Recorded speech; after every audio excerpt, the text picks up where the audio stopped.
Hello students, कैसे हैं आप सभी। मेरा नाम कविता शर्मा है और हम सोशल साइंस की सीटेट पेपर 2 की सोशल साइंस रिकवर कर रहे थे। और हमने लास्ट क्लास में मून के बारे में, सन के बारे में पढ़ा था और सैटेलाइट पढ़ा था। उपग्रह किसे कहते हैं और मानव निर्मित उपग्रह किसे कहते हैं।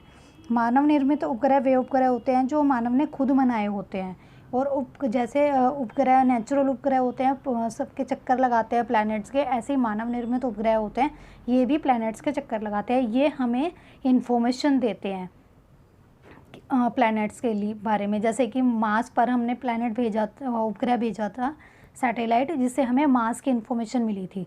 और ऐसे हमने मून पे भेजा था, मून की इन्फॉर्मेशन मिली थी हमें। इसे रॉकेट के माध्यम से अंतरिक्ष में भेजा जाता है तथा पृथ्वी की कक्षा में स्थापित कर दिया जाता है। अंतरिक्ष में उपस्थित कुछ भारतीय उपग्रह इनसैट, IRS, एड्यूसैट इत्यादि, ये हमारे सैटेलाइट है जो हमने बनाए हैं। क्षुद्रग्रह, मेट्रोइड्स, तारों, ग्रहों, उपग्रहों के अतिरिक्त असंख्य छोटे पिंड भी सूर्य के चारों ओर चक्कर लगाते हैं। जैसे सूर्य के चारों ओर उपग्रह चक्कर लगाते हैं, जो उपग्रह के साथ साथ जो छोटे छोटे सैटेलाइट हैं या उल्का छोटे छोटे पिंड वगैरह भी हैं, वो भी सूर्य के चारों ओर चक्कर लगाते हैं। इन पिंडों को क्षुद्रग्रह कहते हैं। ये मंगल और बृहस्पति की कक्षाओं के बीच पाए जाते हैं। वैज्ञानिकों के अनुसार क्षुद्रग्रह ग्रह के ही भाग होते हैं जो कि बहुत वर्षों पहले विस्फोट के बाद ग्रहों से टूटकर अलग हो गए थे। उल्कापिंड, सूर्य के चारों ओर चक्कर लगाने वाले पत्थरों के छोटे छोटे टुकड़ों को उल्कापिंड कहते हैं। कभी कभी ये उल्कापिंड पृथ्वी के इतने नज़दीक आ जाते हैं, इनकी प्रवृत्ति पृथ्वी पर गिरने की होती है। इस प्रक्रिया के दौरान वायु के साथ घर्षण के कारण ये गर्म होकर जल जाते हैं और चमकदार प्रकाश उत्पन्न करते हैं।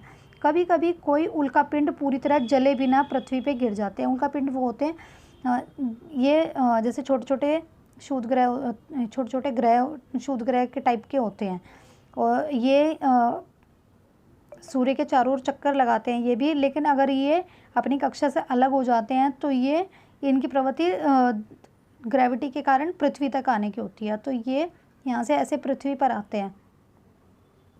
और ये पीछे ना, ये जलने के कारण इनकी पूंछ दिखाई देती है, ऐसे जलते हैं, ये पीछे प्रकाश वगैरह होता है। और ये इनकी ये उल्कापिंड होते हैं, ये नीचे आते हैं, गिरते रहते हैं, तो इनकी हमें प्रकाश दिखता है। ये कुछ ऐसे होते हैं जो हमारी पृथ्वी से एंटर करने से पहले ही जल जाते हैं, लेकिन कुछ ऐसे होते हैं वो हमारे पृथ्वी तक आ जाते हैं। ये बहुत चमकदार प्रकाश उत्पन्न करते हैं। कभी कोई उल्कापिंड पूरी तरह जले बिना पृथ्वी पर गिर जाते हैं, जिससे धरातल पर गड्ढे बन जाते हैं। आकाशगंगा, मिल्की वे, हमारा सौरमंडल इस आकाशगंगा का ही भाग है। प्राचीन भारत में इसकी कल्पना आकाश में प्रकाश की एक बहती नदी से की गई है। आकाशगंगा उसे कहते हैं जिसमें बहुत सारे तारे, कई सूर्य होते हैं, प्लैनेट्स वगैरह होते हैं, ये सभी होते हैं, बहुत ज़्यादा संख्या में होते हैं। आकाश में प्रकाश की बहती नदी से की गई है, इस प्रकार इसका नाम आकाशगंगा पड़ा। आकाशगंगा करोड़ों तारों, बादलों, गैसों की एक प्रणाली है। इस प्रणाली की लाखों आकाशगंगाएं मिलकर ब्रह्मांड का निर्माण करती हैं। वैज्ञानिक अभी भी इसके बारे में अधिक नहीं जान पाए हैं और अभी जानकारी एकत्र करने में जुटे हुए हैं। क्लासियड टॉमेसी, 140 ईस्वी में ब्रह्मांड के नियमित अध्ययन का प्रारंभ, जो ब्रह्मांड के बारे में जिसने अध्ययन किया था वो इन्होंने किया था, टॉल्सी। इनका मत था कि पृथ्वी ब्रह्मांड के केंद्र में स्थित है तथा सूर्य और अन्य ग्रह इसकी परिक्रमा करते हैं। कोपरनिकस ने पृथ्वी के बदले सूर्य को केंद्र में स्वीकार किया है। उनका मानना था कि सूर्य हमारा केंद्र बिंदु है और सारे ग्रह उसके चक्कर लगाते हैं। बिग बैंग थ्योरी किसने थी? जॉर्ज लेमेत्रे ने दी थी। निरंतर उत्पत्ति का सिद्धांत ये दिया था थॉमस गोल्ड और हरमैन बॉन्डी ने। संकुचित विमोचन का सिद्धांत डॉक्टर एलन सैंडलैंड ने। भूगोल के पिता किसे कहते हैं? इरेटोस्थेनीज को। सौर मंडल की खोज कोपरनिकस ने करी थी।